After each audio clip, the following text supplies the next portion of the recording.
मनसा गांव में एक लोहार राम गोपाल रहता था। उसका एक भरा पूरा परिवार था, जिसका लालन पालन करने के लिए उसे कई बार दिन रात काम करना पड़ता था। रोज की तरह आज भी काम पर जाने से पहले राम गोपाल ने अपनी पत्नी को खाने का डिब्बा बांधने के लिए कहा। पत्नी जब डिब्बा लेकर आई तो राम गोपाल ने कहा, मुझे आज आने में देर हो जाएगी, शायद मैं रात को ही आऊं। इतना कहकर राम गोपाल अपने काम पर निकल गया। काम पर जाने का रास्ता एक जंगल से होकर गुजरता था। वहां जैसे ही राम गोपाल पहुंचा, उसे कुछ आवाज सुनाई दी। जैसे ही राम गोपाल कुछ पास गया तो उसने देखा कि एक साधु भगवान का मंत्र जपने के साथ ही हंस रहा है। हैरान होकर राम गोपाल ने पूछा, आप ठीक हैं? उस साधु को राम गोपाल नहीं जानता था, लेकिन साधु ने एकदम से उसका नाम लेकर कहा, आओ राम गोपाल, बैठो, मैं तुम्हारा ही इंतजार कर रहा था। मैं भूखा हूँ, मुझे अपने खाने के डिब्बे से कुछ खिला दो। बाबा से अपना नाम सुनकर राम गोपाल हैरान था, लेकिन उसने कोई सवाल नहीं किया और सीधा अपने खाने का डिब्बा निकालकर उन्हें दे दिया। देखते ही देखते बाबा ने राम गोपाल का सारा खाना खा लिया। इसके बाद उस साधु ने कहा, बेटा, मैं तो सारा खाना खा गया, अब तुम क्या खाओगे? मुझे माफ करना। राम गोपाल ने कहा, कोई बात नहीं बाबा, मैं काम के लिए बाजार जा रहा हूँ, तो मैं वहीं खा लूंगा। यह सुनकर उस साधु ने राम गोपाल को खूब आशीर्वाद दिया और भेंट के तौर पर एक हथौड़ा दे दिया। राम गोपाल ने कहा, आपका आशीर्वाद काफी है, मैं इस हथौड़े का क्या करूंगा, इसे आप ही रखिए।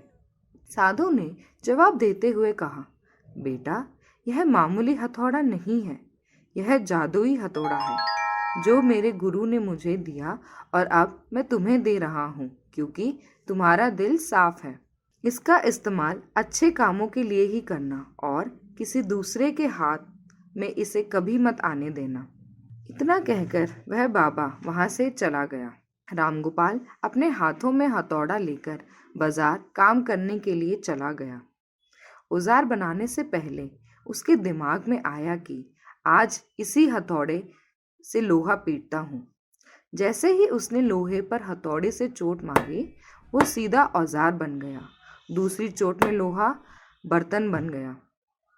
राम गोपाल समझ गया था कि यह सही में जादुई हथौड़ा है। वह जो भी बनाने की सोच के साथ लोहे को चोट मारता, लोहा सीधा वही बन जाता। जादुई हथौड़े की वजह से राम गोपाल का काम जल्दी खत्म हो गया और वो अपने साथ ही उस जादुई हथौड़े को घर ले गया।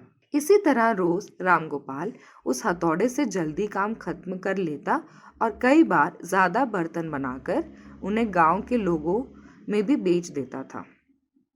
धीरे धीरे उसके घर के हालात पहले से कुछ ठीक होने लगे। एक दिन गांव का मुखिया उसके घर आया और बोला, हम गांव वालों को शहर जाने में बहुत ज़्यादा समय लगता है, क्या तुम अपने हथौड़े से गांव और शहर के बीच आने वाले एक पहाड़ तोड़ने में मदद करोगे? इससे बीच में एक सड़क बना लेंगे और गांव से शहर का सफर आसान और छोटा हो जाएगा। मुखिया की बात सुनकर राम गोपाल ने उस जादुई हथौड़े से पहाड़ को तोड़ दिया। मुखिया और गांव के लोग बहुत खुश हुए और उसे खूब शाबाशी दी।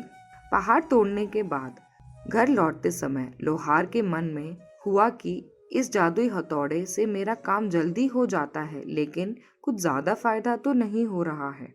इसी सोच में डूबे हुए लोहार घर जाने की जगह दुखी होकर जंगल की तरफ चला गया। उस जंगल में वही साधु बाबा लोहार को दोबारा दिखे।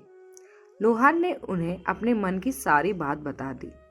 साधु ने कहा, इसका उपयोग सिर्फ औजार और बर्तन बनाने वह पहाड़ तोड़ने तक सीमित नहीं है।